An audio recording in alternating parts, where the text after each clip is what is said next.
बात जो मैं सिग्निफिकेंट बताना चाहूंगा, ऋषि सोनक साहब ने इंडियन जबान में ट्वीट किया, हिंदी में ट्वीट किया। यह सबसे बड़ी सिग्निफिकेंट बात है। और दूसरा, ट्रेड की बातें उन्होंने ऋषि सोनक साहब से की और उनकी मुलाकातें मोदी साहब की। जब एक तरफ आपका मुल्क जल रहा है, आप अपने कपड़े जूते घर को खुद आग लगा रहे हैं, भारत जो है वो फॉरेन डिप्लोमेसी में नई मंजिलें तय करता जा रहा है। जय हिंद। स्वागत है आपका हमारे चैनल पर एक और लेटेस्ट वीडियो में। दोस्तों, पाकिस्तानी मीडिया में भी G20 समिट को लेकर काफ़ी चर्चे हो रहे हैं और जिस तरह भारत के प्रधानमंत्री नरेंद्र मोदी जी की मुलाकात जो बाइडेन और ऋषि सुनक के साथ हुई थी, उसका भी पाकिस्तानी मीडिया काफ़ी चर्चा कर रहा है। और आज तो ऋषि सुनक ने जिस तरह एक ट्वीट किया था, उसमें भारत के प्रधानमंत्री नरेंद्र मोदी जी की फोटो के साथ लिखा था एक मजबूत दोस्ती, वो भी हिंदी में लिखा था। उसको लेकर पाकिस्तानी मीडिया अपने ही नेताओं को देखिए किस तरह से कोस रहा है, क्योंकि पाकिस्तान में जिस तरह इमरान खान पिछले कुछ दिनों से पूरा कोहरा मचाए खड़ा है और वही जो तोशा खाना के जितने गिफ्ट इमरान खान ने बेच खाए थे, वह मामला पाकिस्तानी मीडिया में खूब अब उबल रहा है। और दोस्तों, जी इमरान खान ने जो रियासत मदीना बनाने के नाम पर पाकिस्तानी लोगों को बेवकूफ़ बनाकर सत्ता में आया था, उसी इमरान खान ने पाकिस्तान के लोगों को जमकर चूना लगाया और नई नई करप्शन की कहानियाँ लिखी। उससे पाकिस्तानी अवाम अभी आगे आने वाले सालों तक भी नहीं उबर पाएगी। और उस ऊपर से इमरान खान लोगों को एक बार फिर इस नई सरकार को भी अमेरिका की सरकार देकर नया चूरन बेचकर एक बार फिर से सत्ता में आने की कोशिशों में लगा हुआ है। तो दोस्तों, इसी पर ही हम आपको पाकिस्तानी मीडिया का एक बहुत ही बढ़िया और मज़ेदार वीडियो दिखाने जा रहे हैं। इससे पहले वीडियो को लाइक कीजिएगा और प्लीज़ हमारे चैनल को सब्सक्राइब कर लीजिएगा। चलिए दोस्तों, करते हैं वीडियो स्टार्ट। मिन्नतें करने के बावजूद अपनी प्रोडक्शन नहीं बढ़ा सकता, तो आपका क्या ख्याल है, वो पुतिन को रिटेलिएट कर सकते हैं? नहीं। तो इसका फायदा अगर वो होता भी रशियन मिसाइल, तो ना अमेरिका बहादुर ने कुछ करना था और ना यूरोपियन कंट्री जो छोटे छोटे इस वक्त गैस की लोड शेडिंग हो रही है, उन्होंने भी रिटेलिएट नहीं करना था। लेकिन यूक्रेन ने उसको एक्सेप्ट कर लिया है कि that's was the missile was fired bye them by mistake. ये तो उसकी सूरत हाल। अब मैं वो ऋषि सोनक साहब G20 में, आपने जो उससे सबसे बड़ी बात तो ये नहीं बताई कि G20 में उसकी प्रेसिडेंटशिप जो है भारत को मिल चुकी। जी। इसका सबसे बड़ा सिग्निफिकेंट हमारे रीजन के लिए जरूरी था कि हमारे पड़ोसी जो है अब वो उसको एक साल को अपना पीरियड लीड करेंगे। और दूसरी बात जो मैं सिग्निफिकेंट बताना चाहूंगा, ऋषि सोनक साहब ने इंडियन जबान में ट्वीट किया, हिंदी में ट्वीट किया। यह सबसे बड़ी सिग्निफिकेंट बात है। और दूसरा, ट्रेड की बातें उन्होंने ऋषि सोनक साहब से की और उनकी मुलाकातें मोदी साहब की। जब एक तरफ आपका मुल्क जल रहा है, आप अपने कपड़े जूते घर को खुद आग लगा रहे हैं, भारत जो है वो फॉरेन डिप्लोमेसी में नई मंजिलें तय करता जा रहा है। और दूसरा, इसके और आप जब आपकी मोटरवे बंद है, आपके 13-12 साल के बच्चे अपने कपड़ों को और घर को आग लगा रहे हैं। एप्पल ने भारत के अंदर अपनी प्रोडक्शन आईफोन बनाने शुरू कर दिए हैं।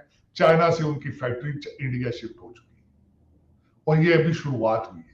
अभी वहां पे एक ट्रेड का, और जिस तरीके से वो उन्होंने 16 मिनिस्ट्रियों को इकट्ठा कर दिया है to make it attractive for the foreign investment, और यहाँ पे जो बैठे सीईओज हैं अमेरिकन और कंपनियों के, वो सारे अपने प्लांट उठा के चाइना से भारत शिफ्ट होना चाहते हैं।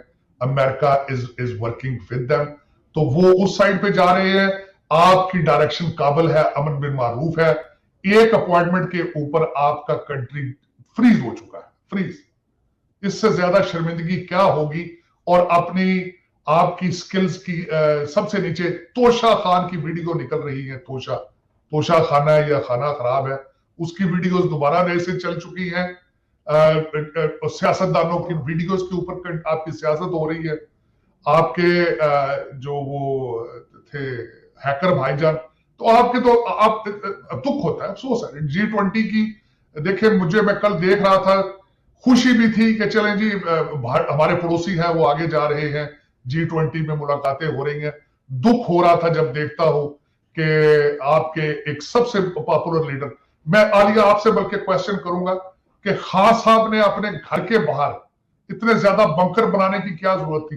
वो रेत की बोरियों की दीवारें बनाई गई हैं वहां पे। आप खाना जंगी में हैं आप। और दूसरा, वहां पे उन्होंने 50 कमांडो मंगाए हैं, और पंजाब पुलिस को घर में घुसने नहीं दिया, आपकी फेडरेशन के हालात क्या है, आपकी गवर्नेंस के हालात कहां है आज?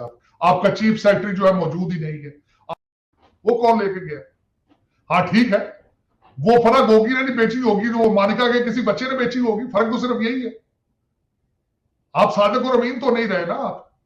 मेरा तो मकसद ये है, मेरा तो क्वेश्चन मार्क ये है कि आप इतने टेंटेड हैं, आपके आपके सर्कमस्टांसेस, आपकी मोरालिटी का स्टैंडर्ड ये है, फिर आप मिसालें देते हैं मोदी की। और मोदी की भी कोई घड़ी निकाल के देना यार, कि मोदी को फलां मुल्क ने गिफ्ट किया था तो वो दुबई में बेचा है, इंग्लैंड में बेचा है, ये भी कोई मिसाल दे, कौम को बताए ना। आप मोदी की मिसालें देते हैं आप रोजाना सुबह शाम, आप मिसालें देते हैं कि आप केस भी कहते हैं मैं करूंगा तो इंग्लैंड में जाके करूंगा।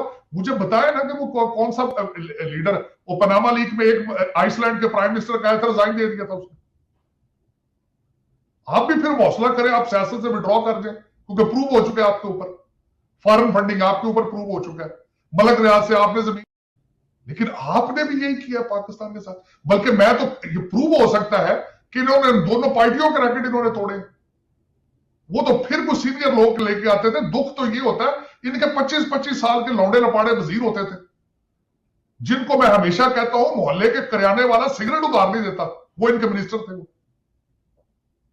और उन्होंने फिर जो तबाही फेरी, क्योंकि उन्हें पता था कि उनके पास वोटर बैंक तो है नहीं है, इनको तो एस्टेब्लिशमेंट ने जिताया 2 नंबर तरीके से। उन्हें पता था कि we don't have any base, और उन्होंने खुल के तबाही फेरी। फिर उन्हें पता था कि वी आर नॉट, हम सियासतदान नहीं है। कोई एक सेनेटर है, उसकी आवाज भारी, सिर्फ उसके सिर्फ एक जॉब डिस्क्रिप्शन है, वो हर जलसे में सिर्फ जाके वो भारी आवाज के साथ बोलता है ये पाकिस्तान कप्तान परेशान बेईमान, सिर्फ ये कहते हैं। वो मैच है। ठीक ठीक। अच्छा साजिद साहब, हम क्योंकि जाहिर है कि इस तरह के मामला पाकिस्तान में चल रहे हैं, इतना ज्यादा गंभीर सूरत हाल रहती है, दिन रात जो ट्रेंड्स चलते रहते हैं ट्विटर पे, और जो हर चंद घंटे के बाद एक नई खबर आ रही होती है, इस वजह से इस तरफ हम निकल ही आते हैं। लेकिन हम वापिस जरा थोड़ा बाहर की तरफ चलते हैं, बल्कि एक और अमेरिका की भी एक खबर पर मैं बात करना चाहूंगी कि आप तो क्योंकि उस पार्टी के मेंबर भी हैं और आप फॉर्मर प्रेसिडेंट ट्रम्प के एडवाइजर भी हैं, तो फॉर्मर प्रेसिडेंट ट्रम्प ने एक मर्तबा फिर एड्रेस किया और उसमें उन्होंने डिक्लेयर किया दोबारा से प्रेसिडेंसी। देखिए आलिया, मैं आपके देखने वालों को बड़ी एक टेक्निकल चीज बताना चाहूंगा डेमोक्रेसी जमहूरियत से रिलेटेड। दर हकीकत जमहूरियत पूरी दुनिया के अंदर डिक्लाइन पर है। अब मैं उसकी मिसाल अमेरिका से देना चाहूंगा, जहां जमहूरियत की बहुत लंबी हिस्ट्री मौजूद है। इस मिड टर्म में क्या हुआ है, इस मिड टर्म में क्या हुआ है, और मैं उसके बाद आपको रिलेट करना चाहूंगा कि कल जो स्पीच की डोनाल्ड ट्रम्प साहब ने, इस इलेक्शन के रिएक्शन में बड़ी थिन मेजॉरिटी के साथ हाउस जो है वो रिपब्लिकन पार्टी के पास है, बड़ी थिन मेजॉरिटी के साथ, 2-3 सीटों के साथ। अब हाउस जो होगा, लोअर हाउस, वो होगा रिपब्लिकन के पास, सेनेट होगा डेमोक्रेट्स के पास, और उसके बाद प्रेसिडेंसी किनके पास है, डेमोक्रेट के पास। लेकिन अगले 2 साल माहौल ऐसा बन गया है कि 2 साल में लेजिस्लेशन नहीं हो पाएगी, क्योंकि दे आर डिवाइडेड। तो इसमें नुकसान किसका है, वोटर का है। इसमें नुकसान किसका है, मुल्क का है। डेडलॉक हो चुका है। कोई भी कानून साजी कौम के फायदे में नहीं हो सकेगी, बाई पार्टिजन लेवल पे नहीं हो सकेगी खुल के, क्योंकि डिवाइडेड है। रिपब्लिकन अपनी तरफ खींचेंगे, डेमोक्रेट अपनी तरफ से, वो जो उसको लैम डक किस्म का प्रेसिडेंट होगा। तो दर हकीकत जमहूरियत का नुकसान है। जमहूरियत जो है वो it's losing its ground. Developing countries के अंदर एक नई टर्म आ चुकी है और वो चल भी रही है, कंट्रोल्ड डेमोक्रेसी, जिसकी मैं मिसाल ना सिर्फ पाकिस्तान में, भारत में भी दूंगा। हाइब्रिड सिस्टम के जरिए रन किया जाता है, अपने पसंदीदा लोगों को बिलियनर बनाया जाता है, उनके जरिए टीवी चैनल खरीदे जाते हैं, उनके जरिए अदालतों के ऊपर इन्फ्लुएंस करके मर्जी के जजेस लगाए जाते हैं, मर्जी से कोशिश की जाती है आर्मी जजेस, आर्मी के जर्नल लगे, चीफ लगे। इसको कहा जाता है कंट्रोल्ड डेमोक्रेसी, हाइब्रिड निजाम। ये डेवलपिंग कंट्रीज में तो चल रहा है।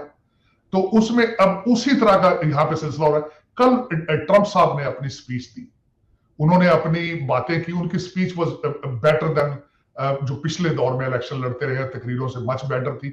उन्होंने आइडेंटिफाई किया।